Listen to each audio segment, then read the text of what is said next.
So I wanted to take it back to what Huong touched on in the beginning. She talked about how she got into blogging because of writing, and somebody sent like a really heartfelt message that inspired you to continue writing and write about more topics. Kind of what is your theme as you write your fashion blog? Do you have an intent or a way that you're trying to reach people, or how do you sort of view how you can help people through your fashion blog?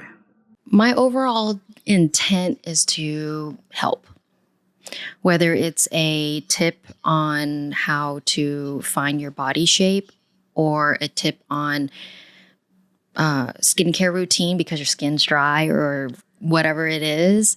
As long as I'm helping somebody and something comes to my mind at the same time where I'm like, okay, if they can take better care of their skin, obviously they'll have more confidence.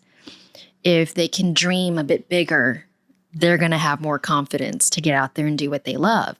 And so whatever topic that I can think of on my own, or even from conversations with friends like you guys, it prompts me to write something, because the end goal before I even write any article is to ask the question, how is this helping anybody, a single person out there? How is it helping them? Will this help them? And can they remember this and apply this to their life and take action to apply it to their life? For instance, a couple years ago, there was an article that came to my mind talking about dreaming bigger. I had a very hard time of dreaming bigger. And I wondered, having conversations with little kids, I'm like, wow, we as adults have lost that ability to dream really big, and nothing is impossible. So for instance, if a child wants an ice cream cone, they will stop at nothing to get that ice cream cone, right? So what happened to us as an adult? So I wrote an article about how to dream bigger. And once again, didn't think anybody was going to read it. And I had a comment from this girl saying, thanks so much for reminding me of this. I need to teach myself how to dream bigger. And it could be any topic that comes to your mind, but my intent is always to get people to reevaluate, to reflect, to think on how they can better themselves in order to better the people around them, in order for them to be a better human being to their, coworkers, friends, be a better mom, there's no limit to that, where you could be a better college student, even be a better tutor, be a better mentor. And it could just be one thing that they read from my blog, they can mention it to somebody in a conversation and it changes that person's life.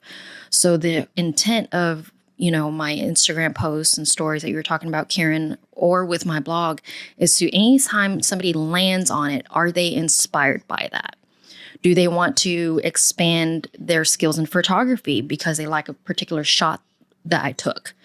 Or do they want to try a pair of combat boots like we were talking about earlier, because they're like, oh, well, I'm just not that type of person. But if she can wear this, I can too, So that's the intent and the questions that I ask myself before I post or publish any articles.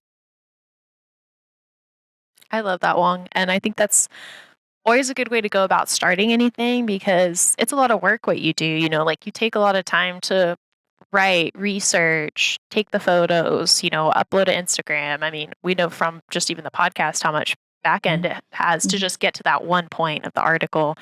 And so I love that, having that, why am I doing this behind it? That's even more than I just want people to see what my clothes look like. There's a deeper purpose behind it. And you could definitely tell that in your blog and just what you're wanting to accomplish. And I think that helps people connect. So that's a great even tip for people who are looking to start kind of blogs or side hustles, is figure out the why before you figure out the how. Yeah. And I know a lot of people, they feel like they've already heard that message and they feel like, well, you got to know the why. You got to know the why, but sometimes you got to ask more questions in order to get to that why. So you can say, oh, why do you want blogging? Oh, to make more money. Well, why do you want to make more money? And keep asking that why question until you get exactly to that core. And that core is what makes you come alive to continue doing what you do.